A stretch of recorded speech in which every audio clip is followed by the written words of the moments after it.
દોસ્તો, આ ચેનલમાં હું તમને ભારતના તમામ ઐતિહાસિક સ્થળની મુલાકાત કરાવીશ. તે મંદિર, તે સ્થળ, તે જગ્યાની પૂરેપૂરી માહિતી ઝીણવટભરી રીતે હું તમને આપીશ.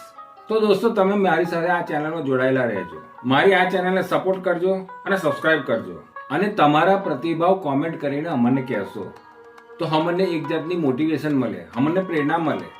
તો દોસ્તો, આજે આપણે વાત કરીશું કરનાળી સ્થિત કુબેર ભંડારી મંદિરના દર્શનની અને જાણકારી લઈશું તેના ઇતિહાસની અને તેના મહિમાની. નમસ્કાર દોસ્તો, હું કીર્તિ સોની આપ સૌનું મારી આ ચેનલમાં સ્વાગત કરું છું.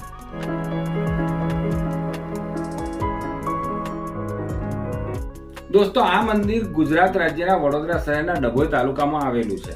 આ મંદિર વડોદરા શહેરથી લગભગ 60 થી 65 કિલોમીટરના અંતરે આવેલું છે. અમદાવાદથી જોઈએ તો આ લગભગ 175 કિલોમીટર દૂર છે અને સુરતથી જોઈએ તો લગભગ આ 150 કિલોમીટર દૂર છે. અહીં એસટી બસ સેવા પણ ઉપલબ્ધ છે, પણ તમારે બસનો ટાઈમ જાણવો જરૂરી છે. મિત્રો, આપણે જો વાત કરીએ કુબેર ભંડારી મંદિરની, તો એવું કહેવાય છે કે કુબેરજીના મંદિર ઘણા ઓછા છે. મને યાદ છે કે બીજું મંદિર અલમોડાથી 40 કિલોમીટર દૂર જટાગંગાના તટ ઉપર જાગેશ્વર ધામની નજીક આવેલું છે.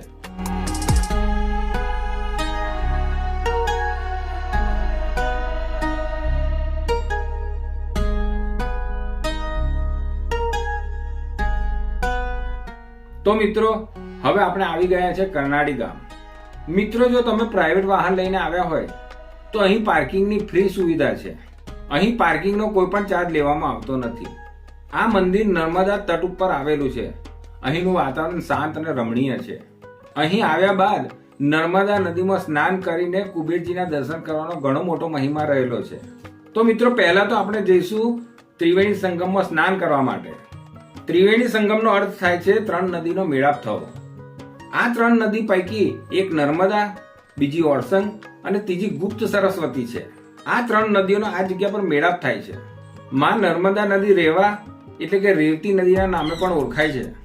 કરનાળી ગામની પડખે એટલે કે બાજુમાં વસેલું એક ચાણોદ ગામ છે, જેને ચાંદોદ પણ કહેવાય છે. અહીં નદીઓનો ત્રિવેણી સંગમ થતો હોવાથી આ બંને ગામમાં મનુષ્યના મરણોપરાંત થતી વિધિનો ખૂબ જ મોટો મહિમા રહેલો છે. અહીં અસ્થિ વિસર્જન, મુંડન વિધિ, પિંડદાન, નારાયણ બલિ જેવી અન્ય વિધિઓ કરવાનો પણ એક મહિમા રહેલો છે. લોકો દૂર દૂરથી વિધિ કરવા અહીં આવે છે. મિત્રો, તમને ખબર હોય કે ના હોય, પણ હું તમને એની જાણકારી આપી રહ્યો છું કે અહીં એક ચોથી નદીનો પણ સમાવેશ થાય છે, જે આ નદીને મળે છે. તેનું નામ છે માં ગંગા. દોસ્તો, એવું કહેવાય છે કે સર્વને પાવન કરનારી માં ગંગા પોતાને પાવન કરવા માટે અહીં નર્મદા નદી પાસે આવે છે. માં ગંગા વર્ષમાં એક વખત અહીં આવે છે અને તે સમય છે જેઠ સુદ એકમથી જેઠ સુદ દસમનો. આ 10 દિવસમાં માં ગંગા અહીં ઉપસ્થિત હોય છે. એ દિવસોમાં માં ગંગાનો એક પટ્ટો અલગ તરી આવે છે. તેને જોવાનો પણ એક અનેરો લાવો છે. આ 10 દિવસોમાં માં ગંગાનો ચુંદડી મનોરથ પણ થાય છે અને આ 10 દિવસ ગંગા દશેરાના નામે ઓળખાય છે. મિત્રો, એવું કહેવાય છે કે ગંગામાં સ્નાન અને જમુનાનું પાન કરવાથી મનુષ્ય પાવન થાય છે, પણ માં નર્મદાના માત્ર દર્શન કરવાથી મનુષ્ય પાપમુક્ત અને પાવન થાય છે. શ્રદ્ધાળુઓ અહીં બોટિંગની મજા પણ માણતા હોય છે. તો મિત્રો, સ્નાન કરી પવિત્ર થયા બાદ આપણે હવે જઈશું ભગવાન શ્રી કુબેરજીના દર્શન કરવા માટે. મિત્રો, એવું કહેવાય છે કે કુબેરજી રાવણ, વિભીષણ અને કુંભકર્ણના મોટા પિતરાઈ ભાઈ હતા. કુબેરજી મોટા હોવાને કારણે દાદા પૌલસ્ત્યએ લંકાની ગાદી કુબેરજીને સોંપી હતી. આ વાત રાવણને ગમતી ન હતી.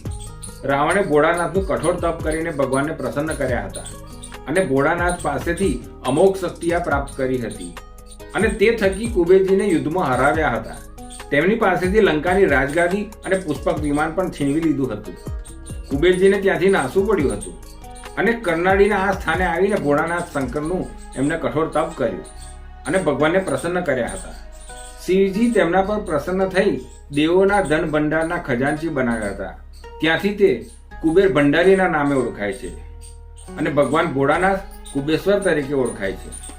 રાવણના ત્રાસથી બચવા માટે કુબેરજીની રક્ષા માં જગદંબા કરે છે.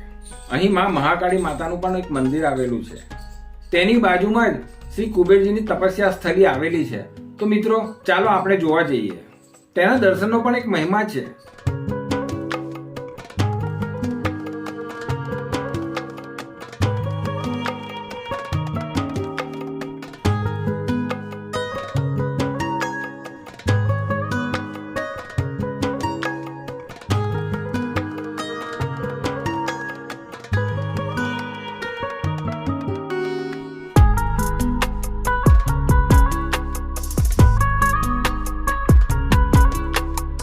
તો મિત્રો હવે આપણે આવી ગયા છે મંદિરના પરિસરમાં, જ્યાં ભાવિકો એક સાથે લાઈનમાં ઊભા રહીને દર્શનની રાહ જુએ છે. અહીં દર અમાવસ્યે મેળો ભરાય છે. દોસ્તો, એવું કહેવાય છે કે દર અમાવસ્યે કુબેરજીની અહીં હાજરી હોય છે. જે શ્રદ્ધાળુ અહીં 5 અમાવસના દર્શન કરવા આવે છે તેની સર્વ મનોકામના પૂરી થાય છે. અહીં નિસંતાન દંપતીઓ માટે એક પૂજા કરેલી સોપારી પણ આપવામાં આવે છે, જેના થકી એ દંપતીને સંતાન પ્રાપ્તિ થાય છે.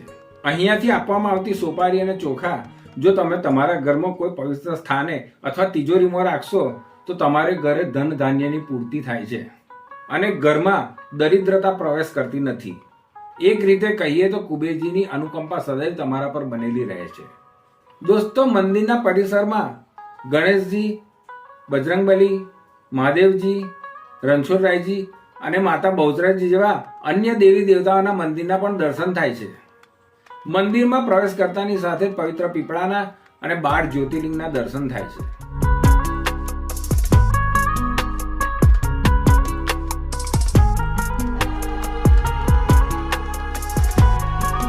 મિત્રો, અહીં આવતા શ્રદ્ધાળુઓ માટે મંદિર ટ્રસ્ટ તરફથી અન્નક્ષેત્ર પણ ચાલે છે. ત્યાં આવતા શ્રદ્ધાળુઓ નિઃશુલ્ક ભોજન પ્રસાદી ગ્રહણ કરી શકે છે. તેનો કોઈ પણ જાતનો ચાર્જ લેવામાં આવતો નથી. અહીં ચા નાસ્તાની પણ ખૂબ જ સુંદર વ્યવસ્થા છે.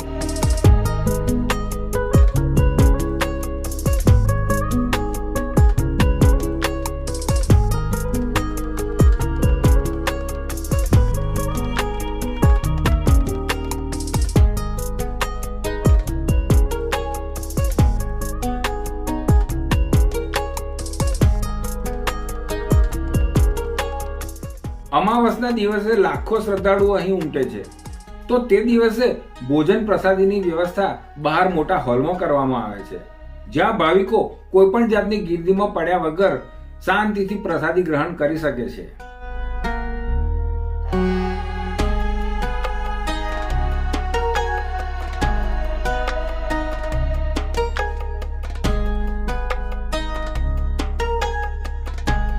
ભાવિકોને રહેવા માટે મંદિર ટ્રસ્ટ તરફથી ધર્મશાળા પણ છે, જ્યાં એકદમ નજીવા ચાર્જમાં રૂમ મળી શકે છે.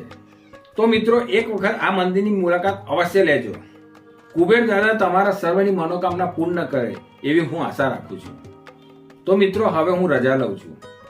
આ જાણકારી તમને કેવી લાગી તેના પ્રતિભાવ અમને કોમેન્ટમાં જરૂર લખજો. વિડીયોને લાઈક કરીને ચેનલને સબસ્ક્રાઇબ કરી દેજો, જેથી આવનારી નવી વિડીયોની સૂચના તમને મળી રહે.